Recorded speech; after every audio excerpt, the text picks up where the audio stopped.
good morning, and welcome to the Africa Weekly Talk.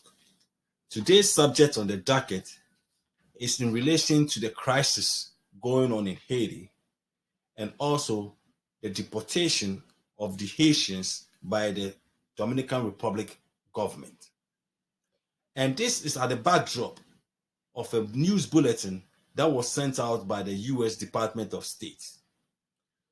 Basically, the U.S. Department of State sent out the news bulletin to African Americans, especially dark-skinned African Americans and brown-skinned African Americans, to be very wary of their whereabouts in the Dominican Republic.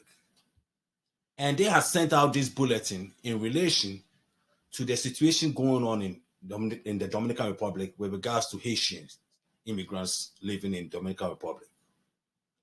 Apparently, the government of the Dominican Republic has been rounding up Haitians for the past months, and they've been treating them very horribly with regards to their immigration status in the Dominican Republic.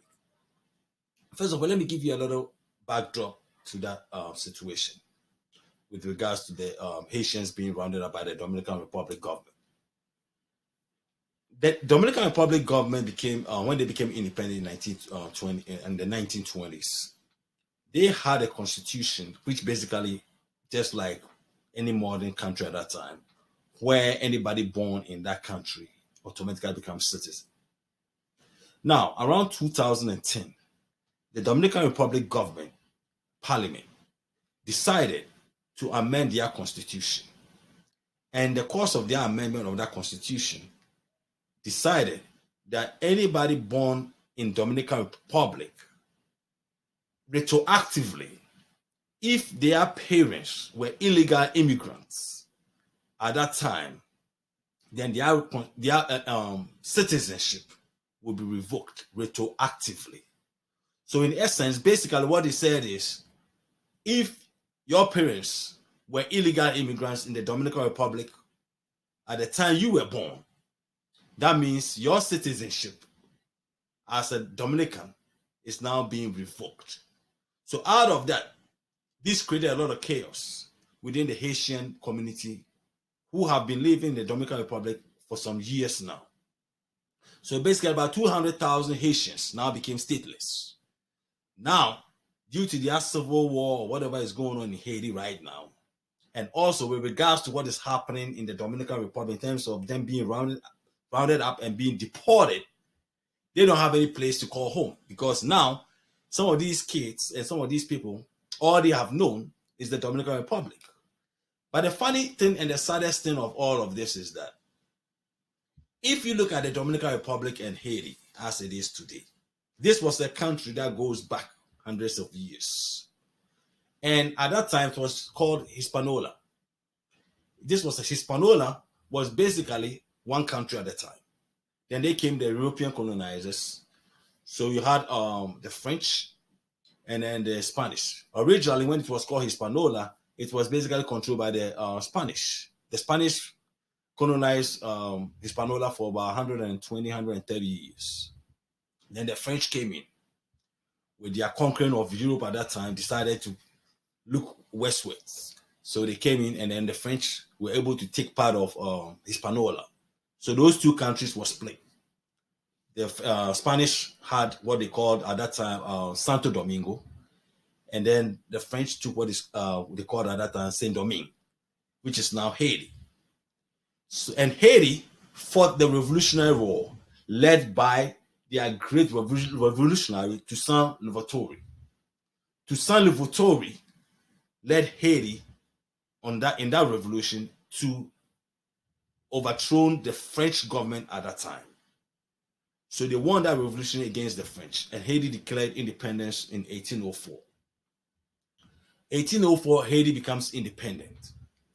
Haiti now goes over and takes over the rest of Hispaniola, Saint Domingue. So now Haiti controls the whole island. Haiti rules, colonizes the island for about 20 years. They come around 1844, where the United States government and the French as well as the Spanish, having not recognized Haiti as an independent country, decided to do something about it. So eventually, the island, Haiti had to give up the other part of the island, which is Dominican Republic, and then keep what it is still today, Haiti. So this is a little history of where these two countries have been. Now, how did a country, Haiti, which was considered the wealthiest colony for the French, become what it is today? That is where I'm going to be talking about how Haiti is what it is today. Remember, the French, having lost the Revolutionary War to Haiti, had to come back, regroup, and come back, try to take back the island. This was at the time when Napoleon was then the emperor of France. So Haiti, having gone through all these wars with the French, decided to come up with an agreement which the French had imposed on them. Because the French argument at that time was that having lost the battle to the Haitians, the slaves, the cost of them losing their slaves, their plantations, and all the assets and the wealth that the Haitian, the slaves, was given to France. Therefore, with this revolution, the Haitians have to pay back the French for all their losses. I mean, this is ridiculous. I mean, this is so ridiculous that you talk about today. I mean, looking at it today, where you say the French coming to Haitians, telling them that because you were slaves to us, because you were working on the plantations, because you have contributed so much wealth to us, and now because you have defeated us and gained your independence, gained your freedom, not to be slaves anymore, all the losses of we owning you before, of all the plantations that we made you work on it, and all that revenue that came out of your toil. So now you have to pay us reparations. You see, this is where it gets so funny. The French demanded reparations from the Haitians. And then today, when the Haitians and the African Americans are demanding reparations from the Europeans and the Americans, all of a sudden it's a non-starter. It's a non-starter. But meanwhile, these same Europeans, the French, demanded reparations from the Haitians. And the Haitians, in order not to go to war with the French again, had to sign the agreement. At that time, it was considered about 150 million French francs, which amounted to about 560 million US dollars in today's money. And so the Haitians signing the agreement had to pay the French, according to the figures today, about 560 million US dollars, totaling in all to about $15 billion in a span of 70 years, which is 7 decades. So this is where the kicker, this is where, it gets so crazy. The French loses war to the Haitians, to the slaves, former slaves.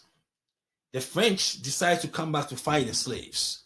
But the slaves, having gone through all of that, decided, we don't want to go through this anymore. Decided to make a settlement. Settles to the French, and they have to pay reparations to the French, because since they were once slaves to the French, the lost revenue, according to the French, at that time was about 150 million French francs. So they agreed with the Haitians for that settlement, that reparations, which the Haitians eventually, having gone through these wars, didn't want to go back to these wars, decided to what? Make amends with the French and decided to sign an agreement to pay them the reparations. Eventually, the Haitians have to pay the reparations in today's money, according to estimates, was around $560 million, all the way to about $15 billion when you take the totality of all the economic impacts and the revenue that the Haitians, in terms of the interest and everything accumulated together, will cost around 115 billion US dollars. That's how much money the Haitians had to lose to the French. But the funny thing about it is that it wasn't just the French. when the French decided to sign this, when the Haitians decided to sign this agreement with the French, the French had to establish a bank called commercial commercial bank, which is one of the 10 biggest banks in the world today. Out of that agreement, every revenue, everything that was done in Haiti was paid to that bank, and which was sent to France. And also, this same bank was the financier of the Eiffel Tower, the one monument, the the very famous Eiffel Tower that you see in France today, was financed with Haitian money. I know a lot of people will be getting a kick out of this, but that is a fact. Because the bank that became the go-between between the French government and the Haitian treasury was the same bank that financed the building of the Eiffel Tower. So the money that was taken from the Haitians that goes to the bank, and the bank transferring that money to France, to the French government, was the same money that was also used to finance the Eiffel Tower. Now, not just that, the U.S. government also, remember, the U.S. also went into Haiti, Hispaniola also as well, took over. U.S. one time controlled Haiti and Santo Domingo, as we know, for a period of time before they eventually gave it up, and then they split back up between Haiti and Dominican Republic.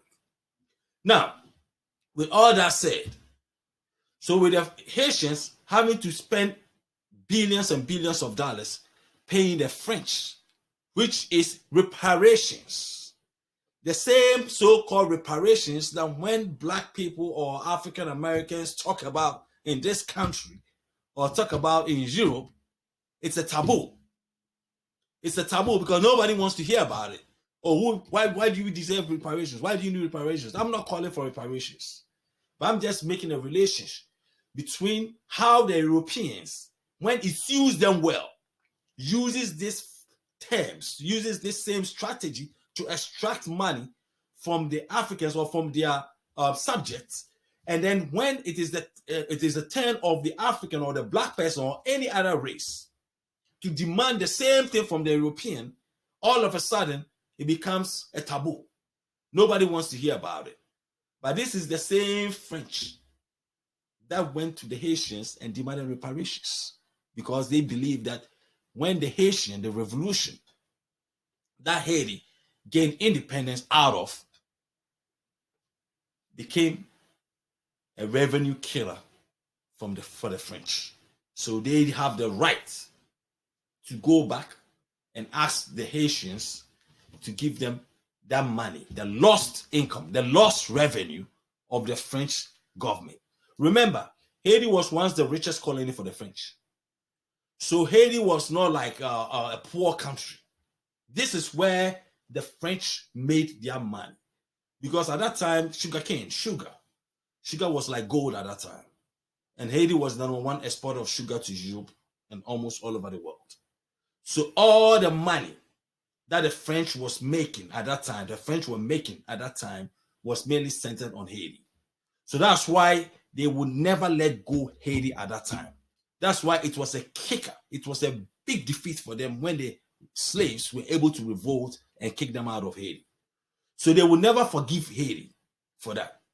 So if you want to go back to the history of why Haiti is where it is today, then you have to look at the totality of the Haitian Revolution against the French, as well as the Haitian Revolution that changed the trajectory of slavery in the Western Hemisphere. That is one thing a lot of my fellow African Americans, people of Santo Domingo, which is the Dominican Republic, and the Caribbean, all have to thank the people of Haiti for. Because Haiti, in this modern world, was the first Black republic, Black country, first country led by slaves to revolt against their slave masters and to become independent. Remember, America became independent in 1776. 1776, America becomes independent. Haiti becomes independent in 1804. So basically, America becomes independent in 1776. 28 years later, not long after that, Haiti becomes independent. At the time of Haiti's independence, revolution against the French, at that time, Thomas Jefferson, who would later become America's third president, was the ambassador of United States of America to France. When that Haitian revolution happened, Thomas Jefferson sent a cable to the United States government and warned the repercussions of the Haitian revolution. Because he warned the United States of the repercussions of the Haitian revolution. Because remember, at that time, the United States, the whole United States was also a slave territory. And because they had so many slaves in America at that time, they were warning the United States government to do something about the issue of slavery, because now you have a small island off the coast of Florida, which is now independent because of the slaves revolting against their masters.